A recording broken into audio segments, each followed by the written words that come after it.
What's going on, y'all? We are back with another video. Been working on a video, but couldn't get it done in time, so thought I'd give you guys what I keep telling you I'm going to give you. We're going to finally get to assembling the long arms for Gus. We'll get the cross member out and then get these set up in there. I'm going to go ahead and show you guys the assembly. It assembles like all the other links that I've shown you so far, so we'll just be able to time lapse this one.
This is the finished control arm. You guys can see it's all bolted, snugged up. I put these two bolts in just so I don't lose them. They are going to come back out once we adjust this to length. Now these arms are 2-inch diameter, 5/16 wall. They use a flex joint at the trans cross member, and they use a rubberized joint at the axle. Really beefy arms. They hold up really well. Even looking at the old ones that were involved in the wreck, the control arms are still straight, but the brackets got tweaked. So, we might as well put fresh everything in. The added bonus to these joints, as I keep saying, is the fact that they're rebuildable. You can grease these on the control arms for longevity, and then if they start wearing out, you start getting noise, which I had 120,000 miles on the old set and didn't have an issue.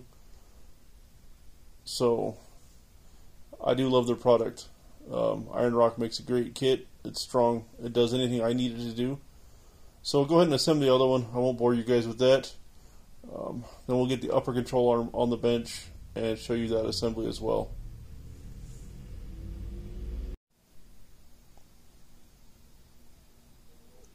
So here we have the axle side that'll go around the flex joint. And right here we have the frame side. I went ahead and put this bolt on here just so I don't lose it. Here's our flex assembly like all the others. So we'll go ahead and get this in here, time lapse it for you guys, and go from there.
With the upper control arm completed, it's ready to go into the Jeep.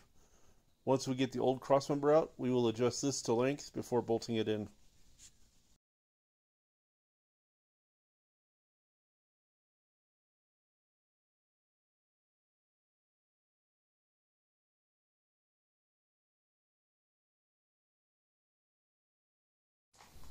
With the control arms done, I've got to get access to that transmission.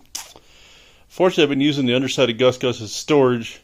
As you guys can see, I've got lumber here. I was trying to figure out how to make a spacer between the jack and the transmission. Still got a mess from when I was doing the steering box. Usually I'm not this disorganized, but kind of been crazy with Halloween decorations coming out. Trying to prep for Christmas decorations also because we go crazy here every year. I guess I'll get this cleaned up and get that crossmember out. You guys can see we got Gus Gus all cleaned up underneath. Now let me show you what we're doing. We're going to start by taking the bolts out of the trans mount. 4 bolts. Then what we'll do is we'll support the trans and take the crossmember and the long arms all together. Alright, so the nuts holding the trans mount in are 13 millimeter. We're going to break those loose, then we'll drop the 6 bolts to the crossmember. Make life easy. Instead of undoing the old long arms, we can drop it as one unit. So let's go ahead and get this out.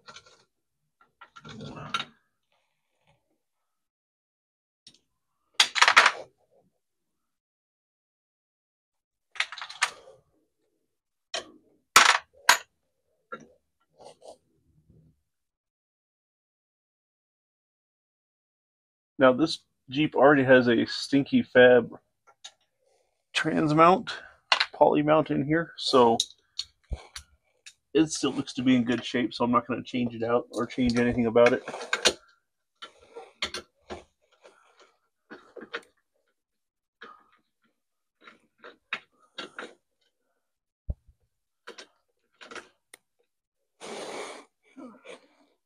All 4 bolts are out. Oop, I guess not. Sorry, guys.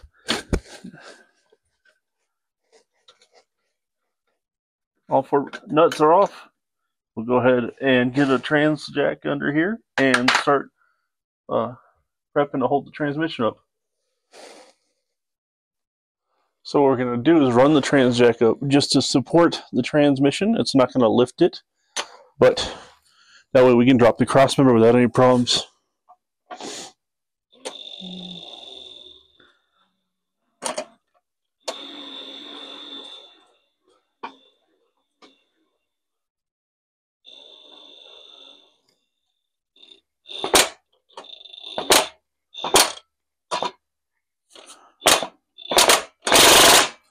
Alright, that should be supported enough.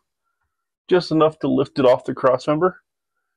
Now, we'll go ahead and undo the bolts here. Show you. There's 3 bolts that run along each frame section. And then we'll have this crossmember out.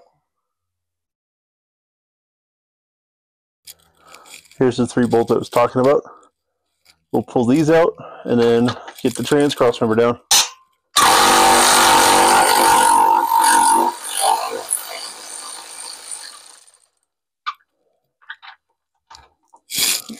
Now I'm going to set these down in the order they came off so I remember exactly which way they went in.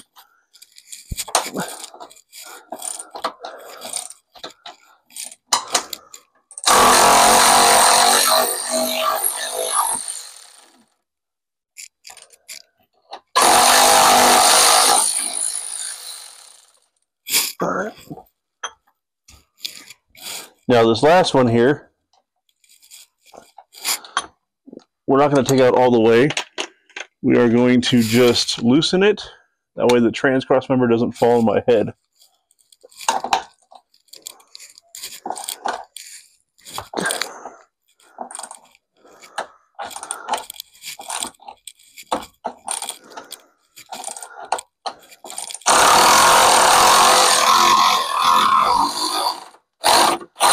Alright, so those are done. Now we'll go over to the other side and do the same process, which I won't bore you with. Alright, so we've got the trans cross member and control arm brackets down, as well as the control arms. So now what we'll do is we'll get the upper arm to length, bolt it into the driver's side bracket, put that up on the frame, and then do the passenger side as well. Then we can put the cross member in and get the trans supported. Now, I'm not going to worry about the lower arms yet. That'll be once I get all this secure in there. So with the upper control arm, we set it to 37 1/8 per Iron Rock's instructions. Now, this bolt I have to flip, and I'll show you why. See how we got the curvature down here, or over here? That's going to be the top side of the control arm, and that's the bottom side. Now, if we have our bolt this way, and it comes loose, the bolt will fall out. At least if we flip it over, and keep this on the top, the bolt will drop in and shouldn't fall out if it does ever come loose. So here we have the driver's side bracket, the upper arm. We're going to go and put a bolt through it and just get it situated for now.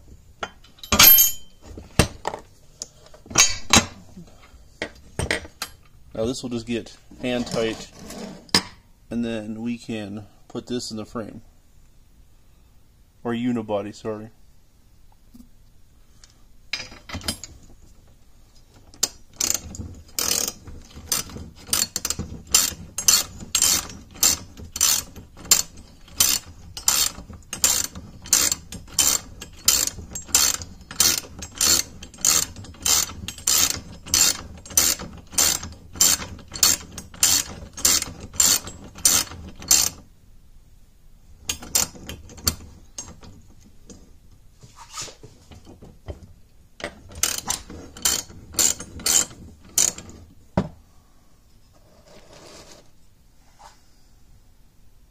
So we're on the passenger side.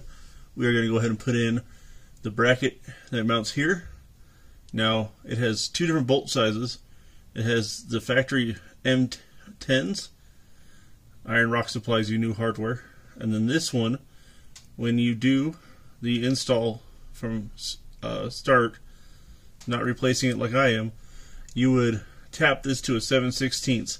So let me grab that bracket and the hardware out of my pocket here and put those in.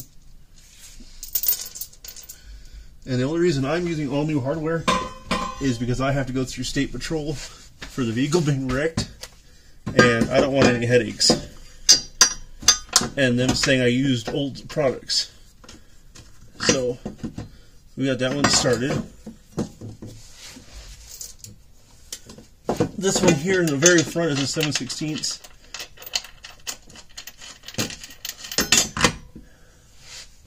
And then another 10. And I'm sorry if my audio sounds funny, but my mics are acting up and I'm not messing with it right now.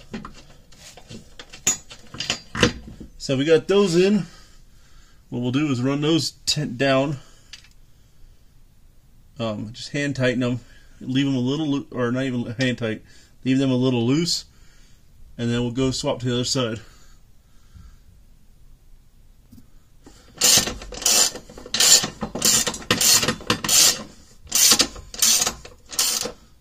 Just enough to hold it in place. It'll still allow movement when need to.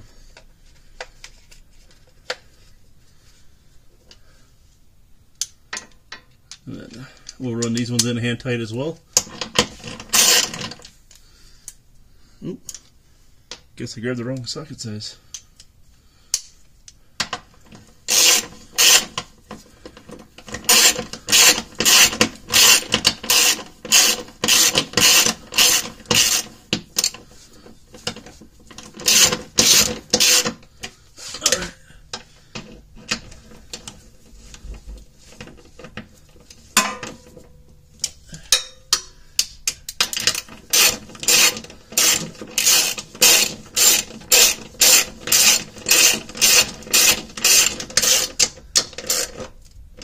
Alright, so that's just in there. It's not even tight. It's just snug. And I'll back it out a little bit actually. Now we'll go to the other side. So very similar to how we did the other side. We're going to go ahead and put this driver's side up hand tight. The only difference is this one's got a control arm and it's slightly heavier. By slightly I mean quite a bit.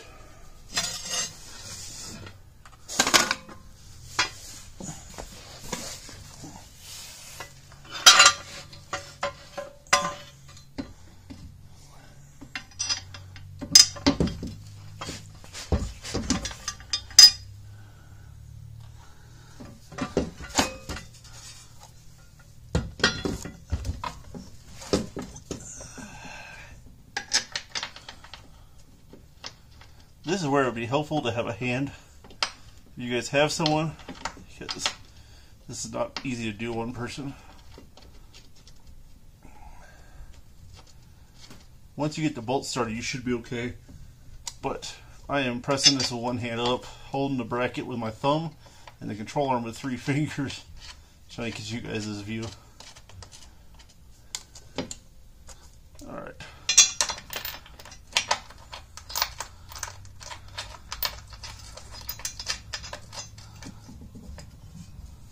So all bolts are in, hand tight.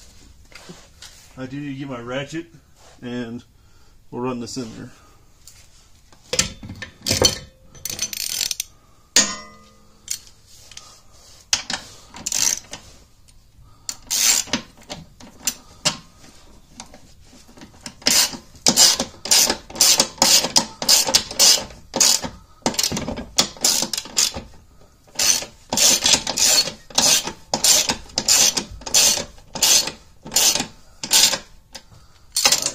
Front.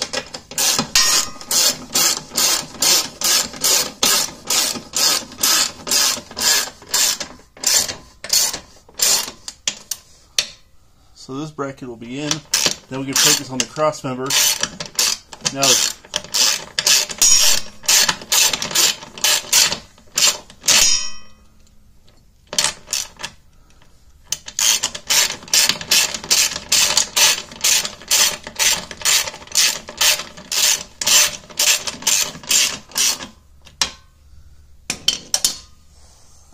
let me show you guys.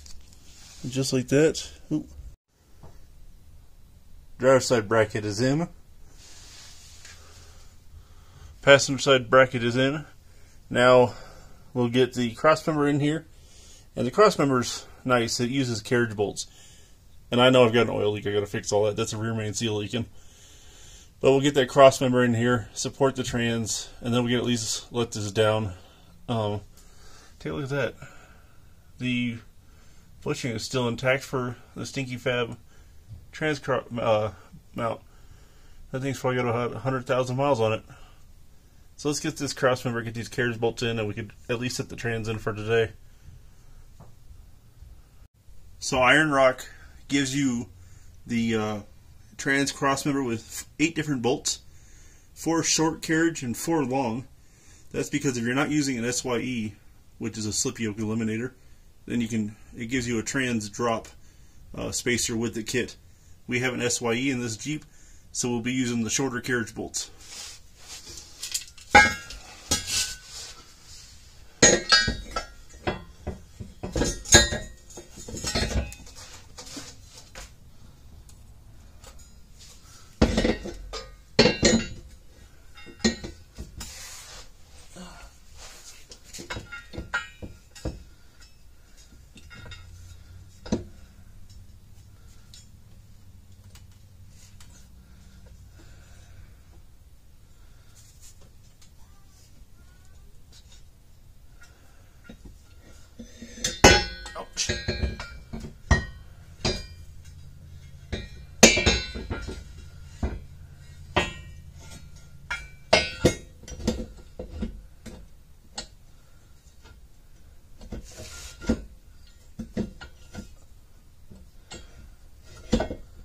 So the crossover goes in from the bottom. This is where an extra hand would be nice also.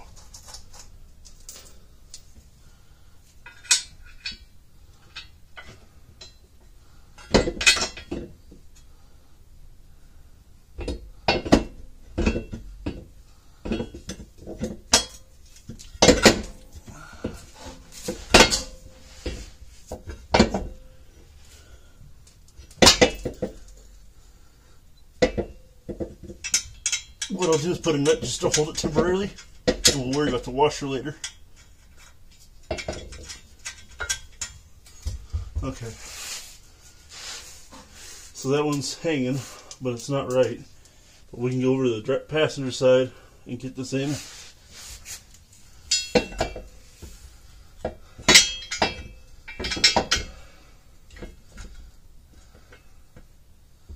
Alright, we're going to have to adjust the cross member, which there are slots for that reason.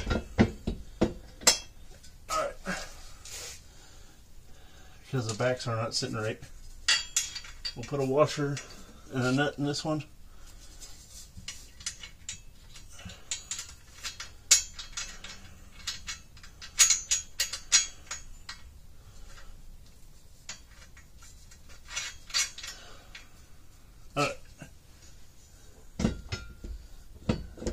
So I'll make a couple adjustments and get my big head out of y'all's way. So this cross member needs to go that way, and then that one needs to go out more. To get a sledgehammer, it'll fix it. Or a dead blow.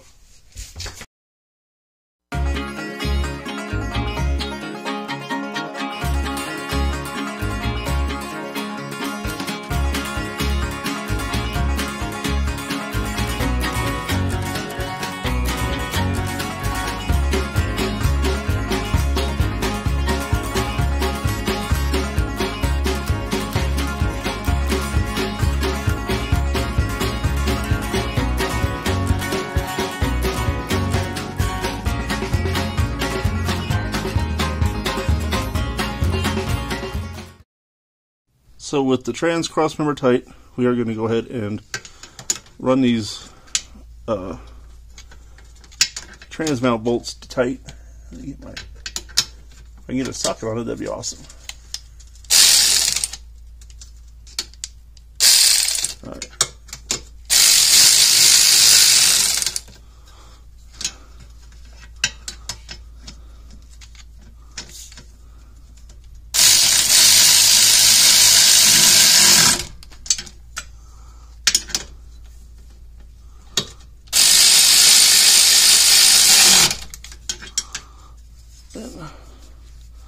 Make sure this front one's tight because I don't think it did.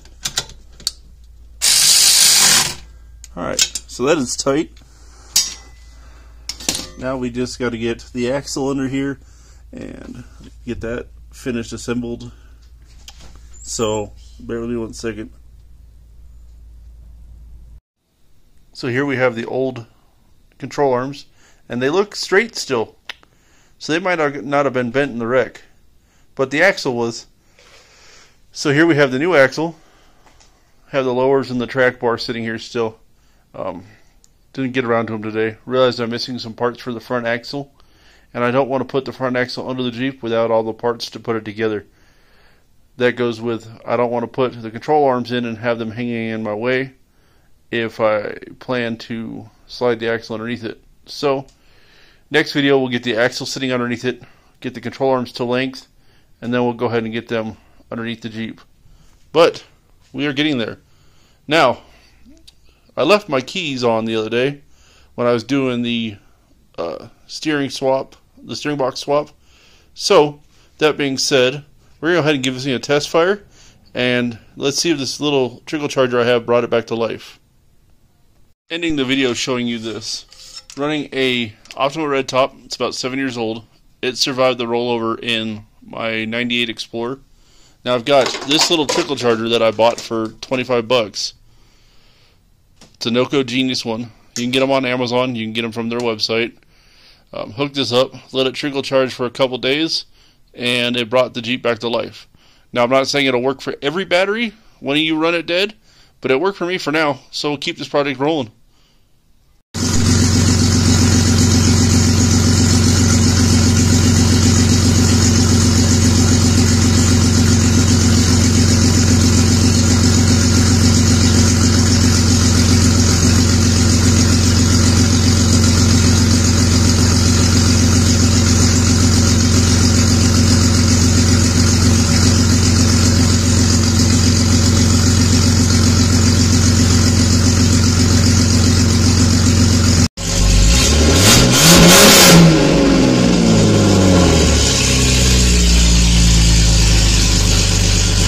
Well, we got some things done. Cross members in, upper control arms on, batteries charged, Jeep started, ran it for a while. Kids are on fall break. I kind of want to get some time with them. Family life, it's very important. I work a lot and don't always get a lot of downtime with them, so I'm going to go ahead and head inside, call this video a wrap. If you guys like what you saw, click the like and subscribe button. Once again, y'all take care and God bless.